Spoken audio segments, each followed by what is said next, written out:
I started from the question of how come some people enjoy other people's suffering? And then how come other people in the same society are just the opposite? They get their joy not in believing that there's bad people that need to be punished, but they get their joy in contributing to people's well-being. The first thing I'll suggest is you can't teach anybody anything. And to have that as an objective is itself to create problems. So let's change the objective.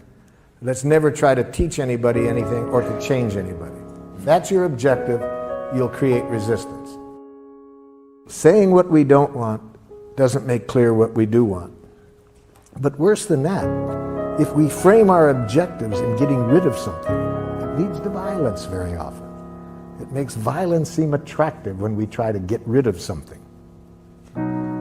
Behind every feeling, there is a need. When she hears your needs without hearing any criticism or demand, and you hear her needs without any criticism and demand, the solution will find you. The conflict will resolve itself. It does need to be resolved. But what most of us do, we skip this and go right to here. Needs contain no reference to specific ways of getting the needs met. Those are preferences or strategies or requests. So we make a big difference between needs and between preferences, requests, strategies. All needs are universal. Every human being in the world has the same needs. I'm not doing it for money. I'm not doing it to get a positive report card. I'm doing it because something that has increased joy in my life. It's joyful to share it with others. It's a fun game. It's the most fun game I've ever found, contributing to people's well-being. I'm really confident it's the most fulfilling game we human beings will ever find.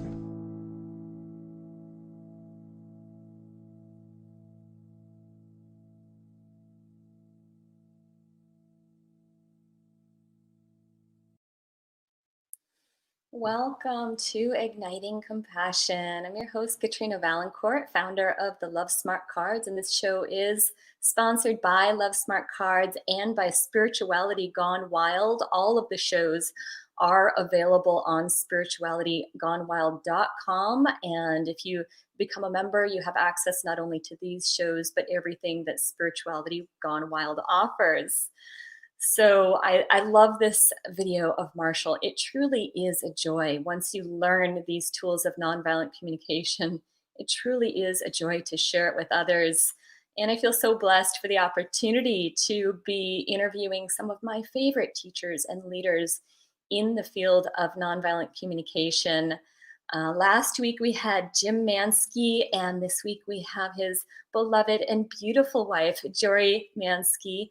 Jori, I welcome to the show. It's so good to have you here. What a pleasure to be here with you, Katrina, and to be focusing on one of my favorite topics, because I love it when we have well-being. I love it when we're happy. And in some ways, that's a goal for me. Can everybody thrive? Yeah. So thank you for inviting me here. Absolutely. And I just want to, for those of you who don't know Jori, she has been certified in NVC for, I know we're getting close to 20 years. It was about 20 years ago. It was 03. Mm-hmm. All right, 17 then. And you also, you have been with Jim for 40 years. So this is like truly a long-term, successful, joyous marriage. And that is a feat itself in our world. So that, yeah, very meaningful. Early in life, you got your master's in social work. So that's part of your background, as well as mediation. You and Jim did mediation together for a little over 7 years before you came upon the work of nonviolent communication, which I understand just took your mediation work to the next level. Yeah, And we met Marshall. He came to our mediation center. Yeah, made a big beautiful. difference. And you're a mother, which is Yes. also a huge growth path and a place where I know nonviolent communication is Yeah. really essential, like such a great tool for being able to show up in the ways you want to as a mother. So I'm going to brag a little bit because my thank you. my kids are known in our community also. I mean, they're taking it on. They're going forward in their own ways, not just, in the same way of NVC, but also around healing, around community, all the pieces that they're bringing in. I am a proud mother. Beautiful. I love I that. don't have kids anymore. Yeah, Yeah. one of the things I love about our nonviolent communication community is while we all have a core understanding around this language that is nonviolent communication or compassionate communication, there's so much room for us to just be ourselves and to find our own unique way of expressing something that's become so near and dear to our hearts. So when you talk about your kids really taking it on, I find myself curious, like, how have they gotten lit up and what's the direction that they're going in, and perhaps we'll bring them on the show one of these times to really explore that with them. Yes, they are definitely on their own unique paths through all of this. And I learn a lot from them all the time. Hmm. They're really working deeply in areas of healing and of connection and building well-being. Yeah, it's really, I'm Yay. very proud of Mama. them. Wonderful. Yeah. Well, our topic today is gratitude. Being is Thanksgiving is tomorrow, and I'd love to hear just when you think of the topic of gratitude, where do you want to open? What comes up in you as you're reflecting on this topic? For me, gratitude is a feeling, but it's also a skill. Hmm. And it's a particular skill that I've been fortunate enough to have been introduced to decades ago, long before Marshall, actually, when things get really hard. And I definitely had some hard times in my life. I was widowed with my first husband in my 20s. And that was a moment when, I'm even now, I've been married to Jim for over 40 years, and even now it's speechless. It's just hard to speak of that level of loss. And I was really, really fortunate. I was with a spiritual teacher, and I was telling him that I was having a hard time. And it wasn't about the death. This was a little bit, was this before or after? I think this was a little bit before. And I have a sister who is schizophrenic, and it was so hard to be with her, and I was having so much challenge. And in the language of NVC, I actually was having an enemy image. I mean, it was just, it was more than I could really stand and hold on to. And he said something to me that was so powerful. He listened to me, nice guy, good spiritual teacher. He listened, and then he said, "What's one thing you like about her?" Mm-hmm. And I went, "Like about her? Nothing." I could not think of anything. And he said, "Nothing, anything about the way she looks." And I settled on, I like her ears. I mean, it was so deep in. So intensely, stuff was going on so intensely inside of me. Mm-hmm. And that was a profound moment for me. That was the moment that shifted my capacity to find my way through things. And then, when my husband died just a few years after that, Okay, what's going to light me up here? What can I do that I could actually enjoy here? Now, of course, it doesn't stop the morning. The morning is still there. The pain is still there, even, decades later. Just the pain in my heart of that level of loss. But I basically learned to put the oxygen mask on myself. Mm-hmm. And the oxygen mask, that oxygen was gratitude, to be able to look around and just find whatever I was drawn to that could feed my soul. Mm-hmm. And I took off in a lot of different directions. I left I left the environment where, oh, poor Jori's a widow, and just did what I could and kept moving toward the light. Mm-hmm. And we often use that in a spiritual way, and yes, that's true too. But towards the lightness of being, toward the appreciation and the balance of life. Yeah. And we connected with Jim and I did years later. We connected with Nate served one of my hardest pieces, Martin Seligman, his work, not him personally, but his work. And we actually got to see that there is a real power in gratitude. Mm-hmm. And he did a study. He is a professor at, I think, Princeton. Mm-hmm. He sent out a missive for people who were depressed to answer a few questions. I mean, they were simple, 2 or 3 questions. And then out of that, he picked the 50 most depressed people. And they had him, and then he had them for a month write 3 gratitudes a day. That was their 3. Just 3. Uh-huh. So he measured their level of depression first. The numbers, I think, were, they were really low on a scale of 1 to 5, where 1 is, you're okay, you're just barely depressed, and 5, deeply depressed. He was working with people who were deeply depressed. Mm-hmm. And after 30 days of just writing 3 gratitudes a day, out of those 50 people, 47 moved out of depression. Wow. All of them moved up. Yeah, just think about that. The power of how many drugs do people take, and all the other things.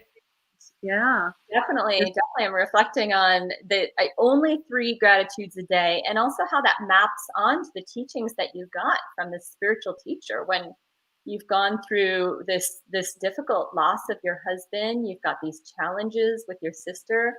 As you said, you were struggling with enemy images with her, which I know is a term we use a lot in nonviolent communication for people who are like, enemy images. What's that? It's that place where we feel so frustrated with another person. We view them as wrong or bad in ways that it creates a blockage to being able to really have connection or any feeling of any desire to be around that person, to share in humanity with that person. So I can understand what that blockage can feel like. I know I went through a painful divorce in my early 20s, and I had enemy images on my ex-husband. He had done me wrong. I had all kinds of ways that I made him wrong and therefore made myself right, or a victim to who he was. And very similarly to you, early on, I had a spiritual teacher who suggested that I take time to remember the good times. Mm-hmm. And the moment he said that, it was just tears falling from my face, and I could feel some of the heaviness of the anger and pain lift from my heart. as I remembered some of the adventures that we made and the love that was shared and those moments of gratitude that I had like buried underneath the pain. So Yeah. relating to it on that level. Mm-hmm. It's very personal. You know, and the enemy image is literally like we put another face on the person. Mm-hmm. And it's like taking poison and hoping it kills them. I mean, it's really, we're poisoning ourselves when we Mm-hmm. do that. Right. And it's very hurtful to the relationship as well. I mean, of course, I'm sure when you did that with your sister, it was probably very hard for her to have a chance with you, right? It was really hard for my ex-husband to have a chance with me, Yeah. so long as I was Mhm. holding that with him. And Right. I've also been recognizing how that's been happening in today's world as it relates to a lot of the political conversations or the conversations around COVID and masks and vaccines. The opinions are so strong, but then they become a, you are this, and some kind of enemy image statement goes up. And with that, there's a disconnection, there's a loss of love, there's a loss of workability. I'm curious if you've been seeing that as well or even experiencing it. Oh, absolutely. And I do read the news. Yeah. And I'm blessed that most of the people that are around me are fairly healthy, and there isn't a lot of political unrest. Hawaii is probably, and it's not probably, actually, as of today, that they confirmed is the healthiest place. And Hmm. still, that piece, I mean, when I go shopping, it's not exactly even an enemy image, but everybody has to wear a mask, and I'm walking through the store, and I don't even make eye contact with people if they're within, it's even 6 feet away. Mhm. I will actually turn my face away. I'm very, I'm so protective at Mhm. this point. So in terms of my own personal safety, that's a high Mhm. value. But there's a loss Mhm. inside of me, and I can even feel some of the tears behind that, of Mhm. that loss of connection, that loss of, oh, you're a human being. Oh, ah, just Mhm. the natural draw that I have of interest toward people that I think is part of our shared humanity. That here we are, Mhm. human beings, passing each other in the store, but we're whole human beings with life, and that is very intriguing always to me. Mhm. Yeah. Yeah, and of course I have my own family things that have happened. Having lost two of my brother-in-laws, and Mhm. there's all that loss too, and Mhm. to try and navigate that, and how often even I will sit in mourning, Mhm. and the mourning is so full of the gratitude for who they Mhm. are and who they were and their gifts in my life. Mhm. That's another side for me. Mourning is also gratitude. We Mhm. only mourn the things that are very precious to us. So I loved your story about, for we get in the way of the mourning by the anger. That's our protection. I don't want to feel it. So Yeah. I don't want to yeah, feel how bad I am. I don't want to feel how much I miss the love with this person. right. That mourning is part of gratitude, and it's such Mhm. an important part that we need to do. Mhm. That we have losses day by day, especially at this time in our lives. Yeah. And again, I'm really appreciating the reminder that you're giving about the importance of gratitude when there is loss, whether it's a loss that's because there's been some conflict that hasn't resolved, or a loss because somebody's departed. In either case, when we can take time and remember the good times, remember the beauty that was shared, remember the connection that was shared, there's nothing more healing. And yet, like in that, it also gives space for the tears. it gives space for the crying that needs to happen to come through. Yeah, and I want to acknowledge that I've walked with enough people to know that there's a period of wanting to protect ourselves. Mm-hmm. You know, even when I lost my first husband, run away, so nobody can even say his name to me. Mm-hmm. And I don't want to be with anyone who can touch that button, Mm-hmm. because it's so tender. It's kind of like a bone that breaks. You need to put a cast on it. You really do. But if the cast is toxic, it just makes it worse. Mm-hmm. Well, thank you for that reminder. I find I'm curious for you if you notice anything that had you shift from "don't even mention to his name" to "okay, I'd like to talk about it. I'd like to connect with someone." Yeah, I appreciate you saying that, because that's a really important piece. And part of the reason why I left was that I wanted to decide when I talked about it, not Mm-hmm. other people approaching me Yeah. and saying anything about it. You know, and yeah, just to have that level of control Mm-hmm. over Mm-hmm. it, of who gets to choose. Mm-hmm. There's not a whole lot of choice in losing a husband. Well, I meant actually who gets to choose whether this topic comes up.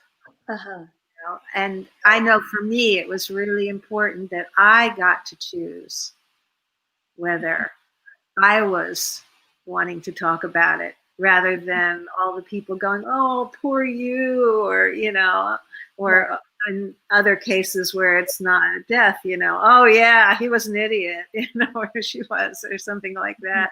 It's like, no, there's a wound here. Please don't stick your finger Mm-hmm. in it. So to have personal control and choice. Mm-hmm. And now with the skills that I've grown through NVC, I can say that.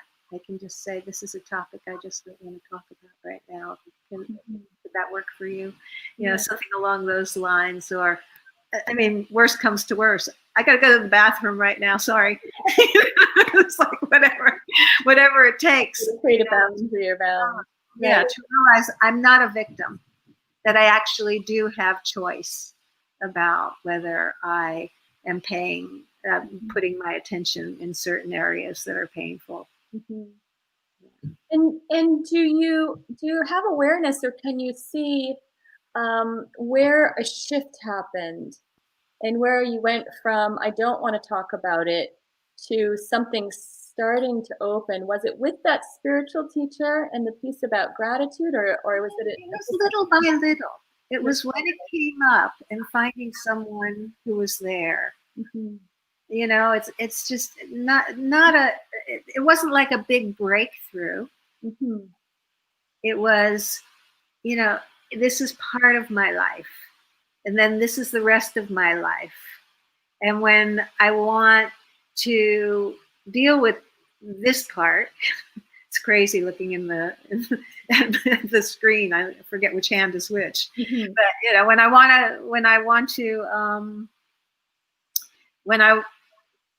want to talk about it, I find someone to talk about it. Yeah. And I want to be the initiator, not somebody else. Mm-hmm. And if somebody else initiates, you know, I can check in. Maybe I'm open. It's not like I have to be the initiator, but this is advice I would give to anyone who's had a loss, is you don't bring it up to the people who have that loss, but you can make the space for them to bring it forth if they want to bring it forth, and then hold them with a sense of empathy and care.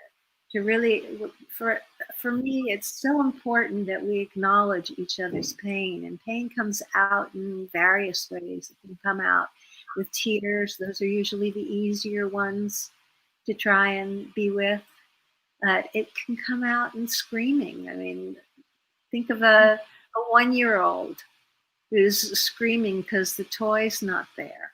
You know, yeah, that can be a real challenge. And, you know, that's another loss. This child is learning to have loss in their lives. That not to sit down with your little kid and say, well, let's talk about what pain is right now. And I'm feeling pain about this. I can't hear you. I can't hear you. I can't hear you. Right. Basically what's happening for the kid. Yeah. Yeah. Yeah. So perhaps bringing up an opportunity. I see you're in pain. Would you like to talk about it? And if the person is like, no, or you seem to be in pain, would you like to talk about it? And if the person says, no, I'd rather let's play tennis, then go play tennis instead. I think I would. I don't think I would bring the topic up at all. Really, it's just a how are you? Yeah. And then they tell me, and they can tell me, fine, okay, and I can even sense that it's not. And what happens for me in a situation like that is I put my empathy ears on, and I'm dealing with this right now with losses in my own family. So it's just, I listen and I don't bring anything up. And if I sense there's something there, it's really my shift of attention that happens, not what comes out of my mouth, but that there's less likely that anything's going to come out of my mouth. I make space. Because what I see with the two people who I'm very close with is that it's really easy for them to go down the rabbit hole. And I'm willing to accompany them there, but I don't want to invite them there. So when you say going down the rabbit hole, just going deep into some kind of pain that they didn't want to go into? I use rabbit hole to talk about the past, the future, the imaginations that we have. And it's really easy to go down into that place of, oh, if only, and if then, and this, and that. I want to stay right with people right where they are. They feel protective. I'm willing to be with them when they're protective. If they're in pain and they want accompaniment, I mean, not everybody. I mean, I have to notice within myself whether I'm willing to accompany. But, if someone called me just before this call, even someone who I'm very, very close with, it doesn't work for me right now, but I'll call you back. And then others, it might be, wow, it's a really hard time for you. Who do you go to? Who's your go-to? What do you do for yourself? And sort of point them in a direction that hopefully will support them. But no, if I make myself their only strategy, or even a strategy, I'm not really going to be present in the way I want to be present. That's an important piece that I'm aware of, is only give what I can give joyfully. So I find myself wanting to map this wisdom again onto some of the things that are happening for a lot of people around this holiday season. There are people who, of course, have lost people to COVID. There are also, I think, many, many more people who have lost connection to friends and family members due to using the word rabbit hole, and having watched the documentary The Social Dilemma. A lot of people who have lost a loving connection with friends and family due to having different views of what's going on politically or what's going on in the world, and such totally different views that they can't understand each other, and maybe have thrown on enemy images, some level of, you must be stupid to think that, how could you think that? Or sometimes there have been labeling each other. I know some of the labels that have come up this season have been accusing people of being racist or sexist or fascist or socialist or anarchist or communist, or like those are some of the labels, or or some kind of label of stupid or ignorant, because you're believing news that I think is made up and not real. And so I'm also recognizing, I mean, that is a rabbit hole, that in the way you use the word rabbit hole, that people can fall into when it's like, oh, I miss our friendship, or I miss the ease that we had as family members, or I miss the ease we had in community, and I'm wanting to heal this pain that happened between us. Um, this kind of pain is different than the kind of pain of that you experienced, the loss of a husband, or the loss of somebody who you have that deep bond with. And yet it is very real, and it's something people are dealing with. The holidays bring more pressure in. And I just find myself wondering, where is there space to say, hey, we had this disagreement, and and I don't want to continue the disagreement. I want our friendship, or I want our family relationship to be restored. I'm wondering if there's any wisdom you might have around how we can restore after that kind of breakdown that could occur, that has been occurring rather, this year in a unique way. Yeah, restoration is really intense. And I love what you said, actually, to be that vulnerable, to be that clear. We may think different things, but our relationship matters. And I wonder if you'd be willing to put aside some of our thinking and put our attention just on our connection. So I love that. And the thing to be aware of is that you might get a no.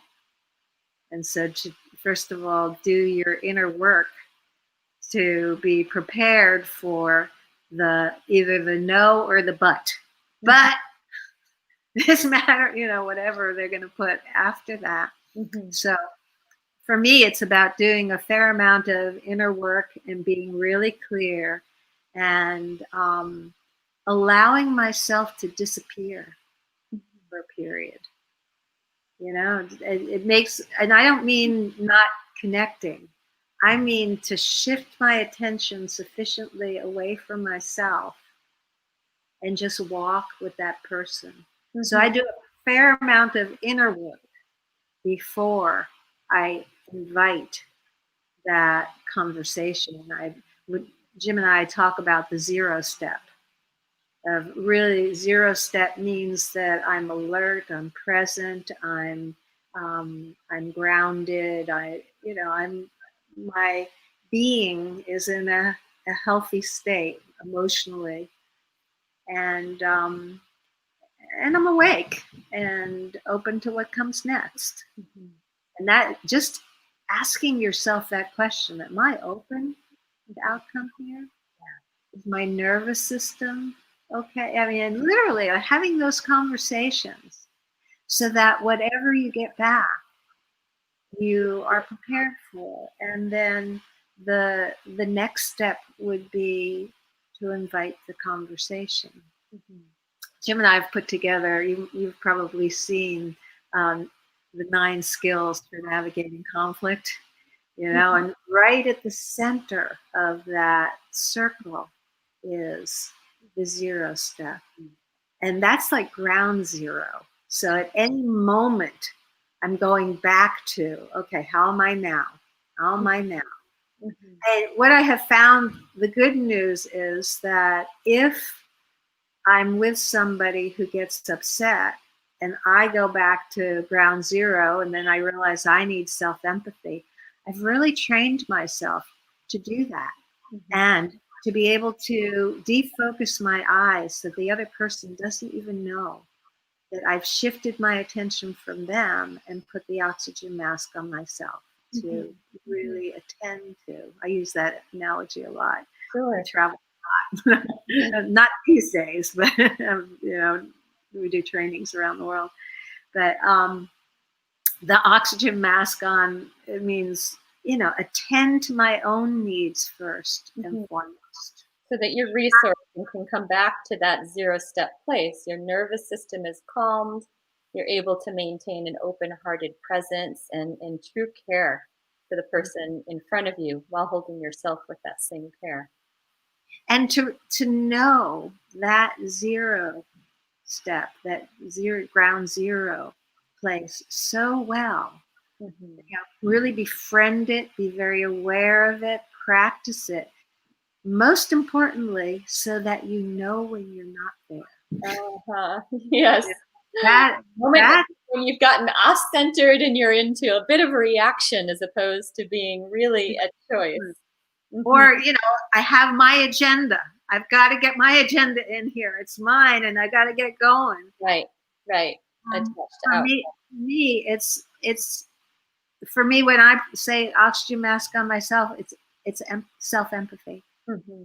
And I might even talk to myself that way. Jori, this is really hard for you right now. Yeah, you really.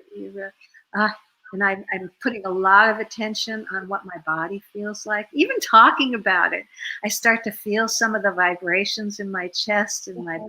It's like I don't know if it's trauma or what it is. I mean, we've all had this. We all know what it is. And I can even, as I talk about it, to realize in this moment, my throat gets tight. I'm actually generating it. My throat gets a little tight. My heart gets I can feel a faster beat with some shallowness. I feel it in my back, and so that's an important piece for me, to be very body aware. And then when I see that happening, take a few breaths, let myself calm down, connect to what really matters here. What really matters to me right now is that I find the sense of calm inside myself, that I make sure that I'm okay. Yes. First and foremost. And then, do I want to interact? And what do I want to do? Which direction I want to do? Do I want to go back to, I've got to go to the bathroom now, or I think I hear the kid crying, oh, I just remembered I had an appointment, whatever it is, but get out of Dodge. Or am I, and I ask myself this really clearly, do I really want to engage right now? It's a really important question. Right. The minute I do something out of have to, especially if it's really tense or hard, it doesn't go well. Right. That's You're flat actually. Don't do it if it isn't play, was something Marshall said. Right. I want to make sure people have some of these resources. So just put some of our websites, Love Smart Cards, of course, cnbc.org, and your website, radicalcompassion.com, so that people, when they're hearing about the 0 step and those practices and these 9 components for the skills for resolving conflict, and other things such as the Pathways to Liberation Matrix and your offerings, like there's so much there. All of these websites have great resource, so I just want to make sure people have those available. Yeah, we try and put up all the things that we're offering, and a good deal of it now on our live things are given by Compassionate Giving and Receiving. We don't even put a price on them anymore. Give what they want to give. I only give what I want to give. That's the world I want to live in. Yeah. So that's also known as the gifting economy. That your offerings are a gift, and you create ways that other people can gift back as they're moved to do so. Right. And part of that, just to take a little side thing into gift economy, is to ask for what you do want, though. When Yes. Beautiful. So one of the things I also recognize is really helpful in that 0 step, it's really about like looking to be aware of and maintain a particular energetic presence, Whoops. especially when you're relating to another person. And I'm recognizing again how critical this component of gratitude is. If I'm talking to somebody and I lose sight of my gratitude for who they are in my life, my patience goes down so quickly. But the moment I can really anchor gratitude in the language of nonviolent communication, I might look at the emotions that are connected to fulfilled needs and the needs that are fulfilled when my relationship with that person is in a good state, and just my love and care for that person, my joy that they're in my life. And when I can remember those times, I notice that immediately that gratitude increases my patience, 1,000-fold. It's just night and day difference when it's there versus when it's not. Um, Yeah. yeah. That's when writing those 3 gratitudes can really help. You Mhm. might be able to resource from your own head what do I like about this person? Right, right. Sometimes a memory or 3 writing 3 gratitudes is helpful. Um, I found for myself too, working with the cards has been really helpful. But you can't do that on the fly in the moment, right? That's when it's like, okay, I need to take a break from this conversation, right? You go into another space, then you can pull out your tools and have something to lean on. But it can be really helpful to, like, okay, when times are good, how do I feel? And to connect with some of those positive feelings, right? Uh-huh. Connect with some of those needs that are met. I'm wondering if you might share a bit more about that, about the power of connection with those. I guess I shouldn't say positive feelings, because I don't want to say like there's positive and negative feelings. However, there are feelings that feel, very pleasant and nourishing and fulfilling, and there's other emotions that can feel draining and difficult because they're connected to a longing that we have that's not fulfilled. So, I love that question, but I want to comment on what you were saying about your cards and okay. this piece. Yeah, that this piece around doing the practice. What you're doing when you're working with things like cards and looking at needs lists and really you're working it is you are building neural pathways in Absolutely. your brain. You are building go-tos Mhm. that sometimes take a while Mhm. build. I mean, think about how many years we've built these enemy image pathways and all that. So Mhm. to take the drama in your life and to use something like cards or needs wheels or needs lists and really and feelings and let it be in your body is it's laying down paths Mhm. that you can travel on faster and faster and faster. Yes. Yeah. Yes. Yeah, that's so And right. I absolutely feel a shift when I pull out the cards. Of course, the self empathy. I've got them here. The self empathy, of course, is flipping through these uncomfortable emotions. um, I just happened to pick that one, and then flipping through the universal needs, so that I'm really identifying what's going on for me. longings. They're Yeah, hard to needs, read. longings, values, Yeah, desires. lower, lower, lower, little lower. Uh-huh. There you go. Perfect. Yeah, yeah. I think to put the synonyms here, though, because people can get so confused when they hear the word need, because we, in the English language, we generally use it a little different than it's used in nonviolent communication. So, Uh-huh. yeah, so I like to do that. But there's that Oh, self. I like that you do that. Yeah, yeah. I often use the word values. Uh-huh. I have values on here too. With you, I couldn't read your finger was there, but Oh, yeah. there we go. There you go. Values, desires, needs, Yeah. longings. This Yeah. way, this way you can really pick the word that feels resonant, because it is that whole category. And then it's nice to be able to also recognize those the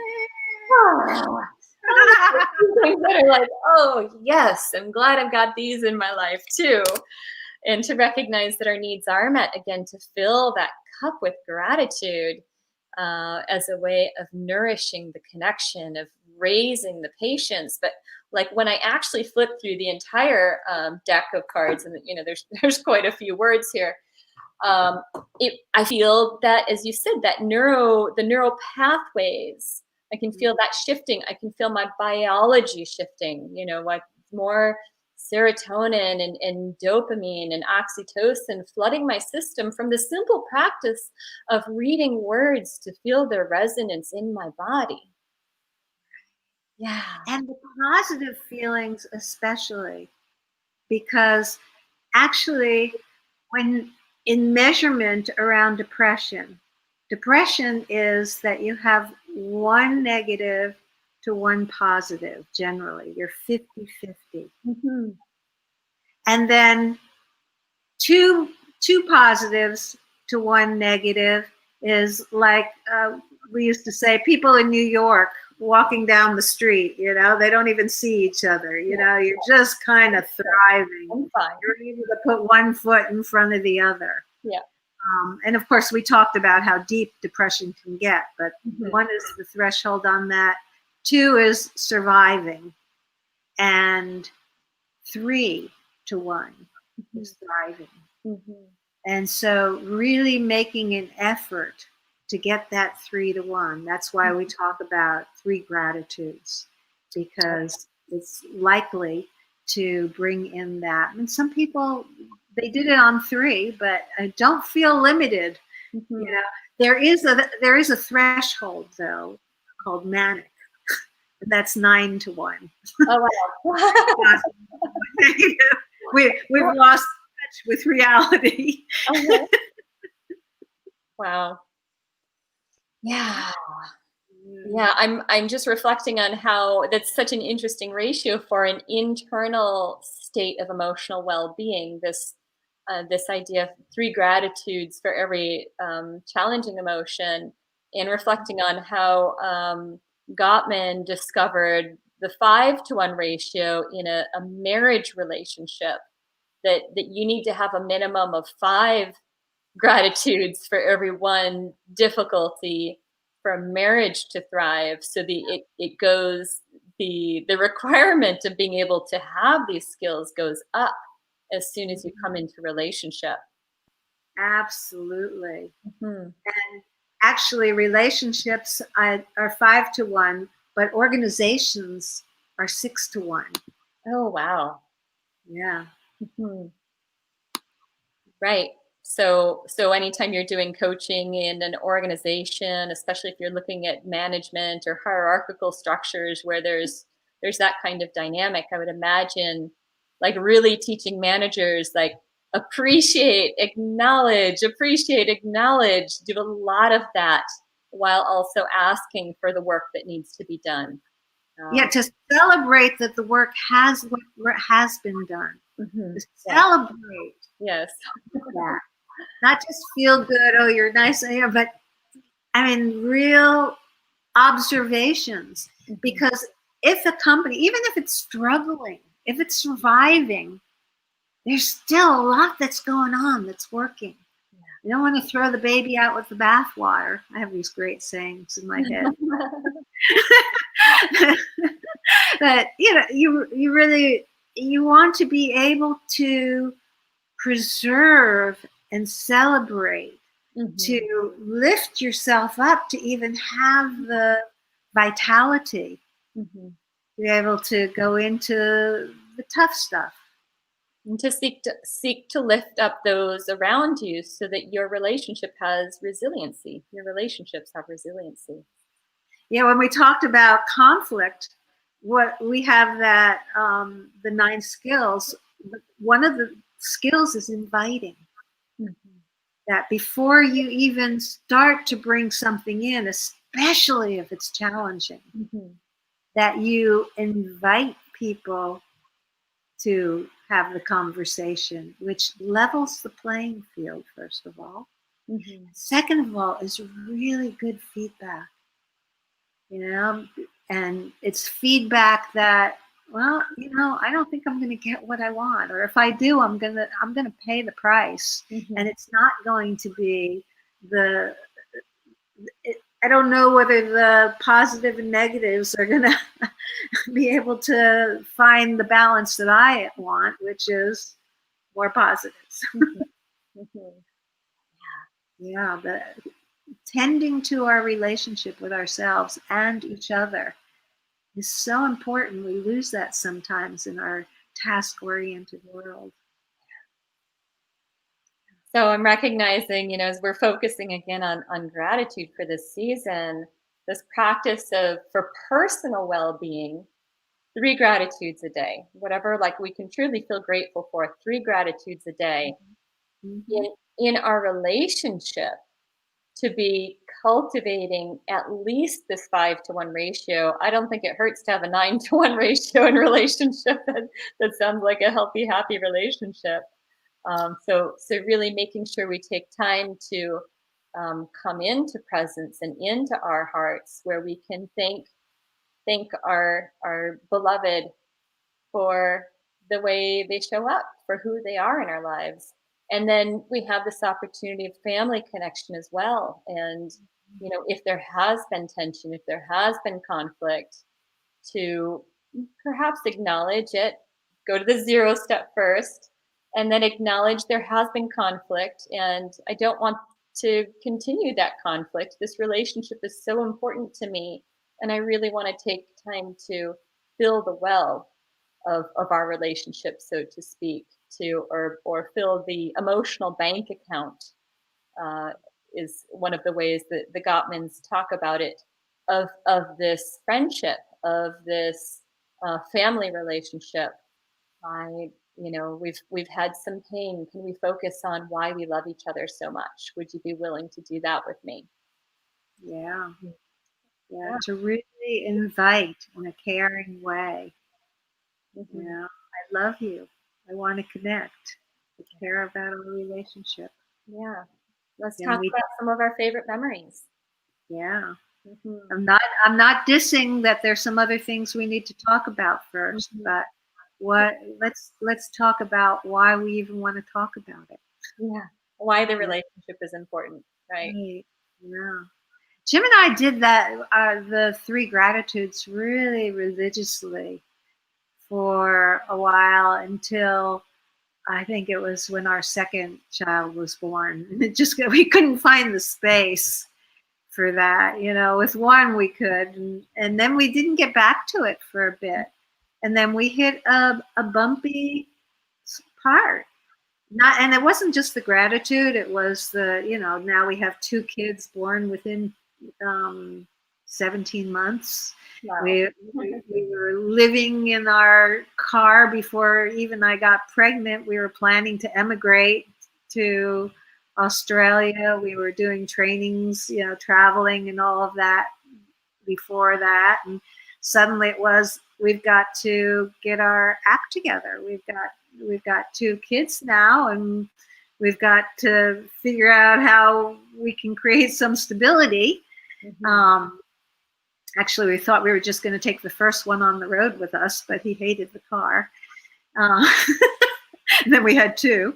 But, you know, really working on getting the stability was a big challenge, and really setting some real clear goals. What would it take for us to have the stability that we want? Of course, ours was financial, and not every relational challenge is financial, but, you know, maybe it's a thing about time. You know, what would it take for you to have a sense that you have enough time and I have enough space, or, you know, whatever it is, and coming to some sort of an agreement of clarity, and to know the goal, and then, okay, so if it's time and attention, you know, we'll have, you know, every meal together, or we'll make sure we have a sacred hour at night and in the morning, whatever it is, you know, just we take some clarity and attention to it and make agreements. So many times people think it's just about, oh, we're back to, in Hawaii we use the word pono, which means balance, or we're okay. You know, now we've dissolved our enemy images, but that's not enough. That really isn't.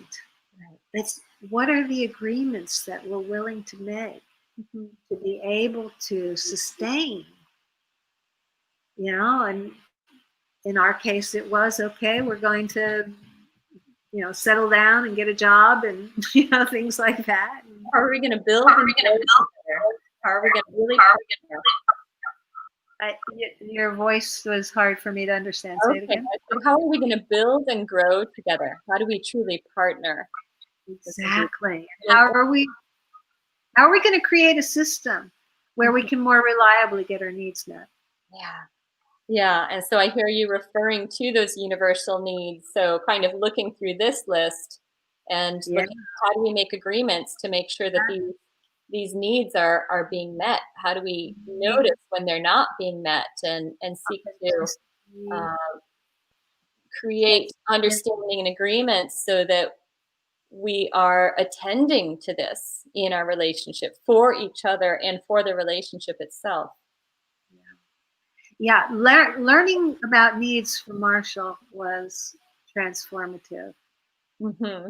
We had done so much spiritual work. We actually met in a spiritual training center, but had never really considered the needs. And we were mediators. Mm-hmm. Going out and being able to help people to really see their shared humanity.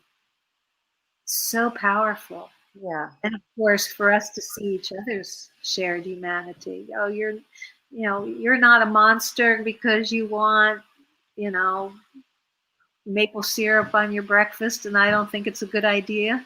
Right. So what you're really wanting is to have some choice, and there's some pleasure in there for you. Yes. And that's just the start. That doesn't mean the 2-year-old ends up with the maple syrup, you know, or the adult. You know, it's like, but honey, I'm really concerned. You know, I noticed that your sugar level is at a place where I understand that it's not healthy. Mm-hmm. And I love you and I care about you. How can we work this out that, you know, that I can trust that you're okay, you know, because you so matter to me. Mm-hmm. Yes.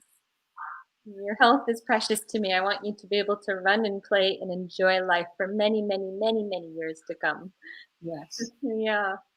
And you know, if you're talking with a kid, they might just go, I'm fine, I'm okay. No, actually, that's the adult. I take it back. I'm fine, okay. No, the kid is, I want. Mm-hmm. You know, and so it's not always that easy, but it's important that we get to a place where nobody caves. Mm-hmm. If somebody caves, we're going to actually just make it worse and make whatever it is they wanted increase. So that's the beauty of staying at that need level, is, you know, to just keep staying at the basic shared values.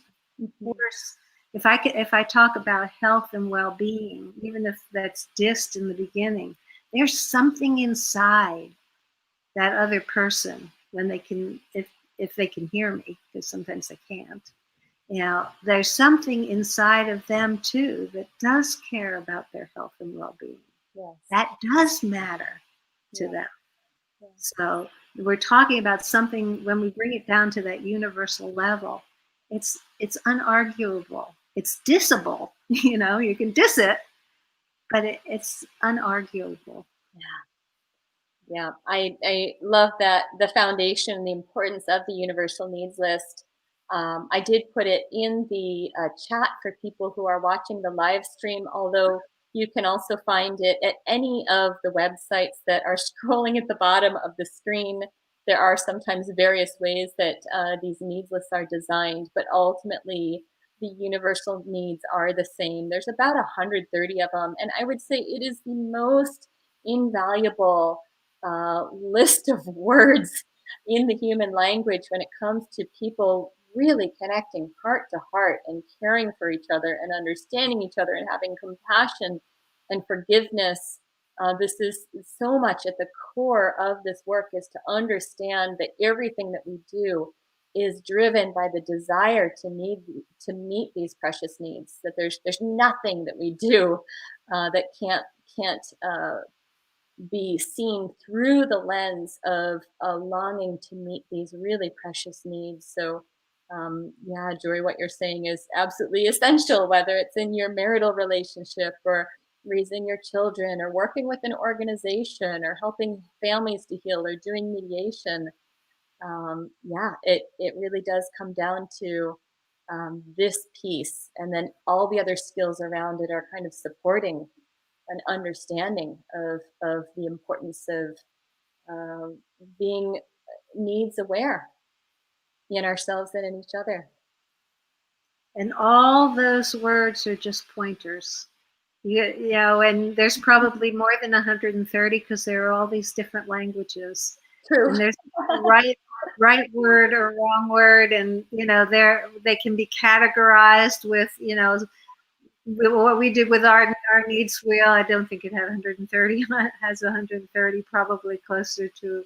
It doesn't really matter. You know, core needs. Yes. And then different iterations of those needs. I just don't want people to feel so overwhelmed with such a large number, because you can begin to have a needs consciousness. What I did was I put words on the refrigerator. Yeah. You know, just one at a time. You know, this, and really savored a particular need. On the refrigerator, a need for sustenance, and that's actually bigger than just food. Right. You know, but I also put one card a week next to the toilet in the bathroom. and one next to the mirror, you know, and so I'd have, those were the moments when I could just stop and just savor. What does that mean to me?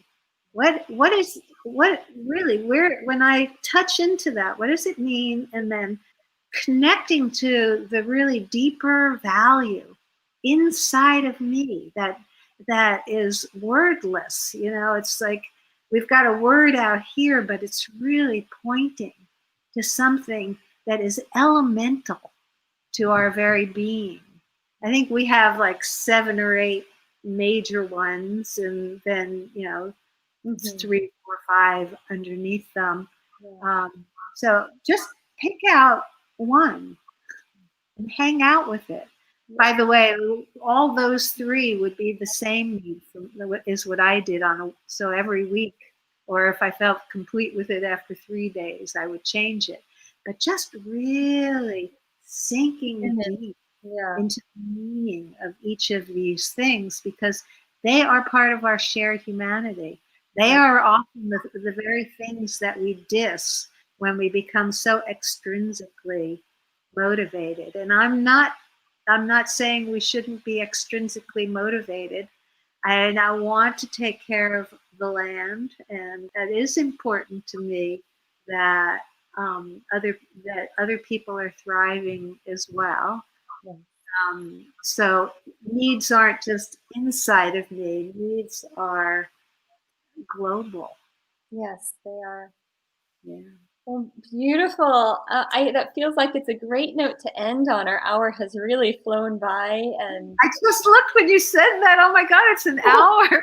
It's just so again, such a joy to have you here, and thank you for sharing your heart and your wisdom with us. And I'll look forward to having you on the show again sometime. It'll be fun. Wonderful. And thank you for doing this. I actually feel a little teary because I see what a contribution it is. And it's very touching to me that you do this and you bring various people in, and just to offer people an opportunity to explore their humanity. And it's a treat, a total treat. Beautiful. I just wanted to show quickly in the comments here, we have Mark Fung is he's got some Love Smart cards and he's loving it. So it was really sweet to see that. And we also have Lori Delaney really appreciates what you've shared. So I wanted to make sure you saw that as well. So, you know, we really appreciate everybody coming on to join us live on the show and sharing your comments with us. And it was such a joy to be here. So thanks again. And we'll look forward to seeing you more in the coming weeks. All right, we'll play again. Yes. Thank you, everyone, and aloha.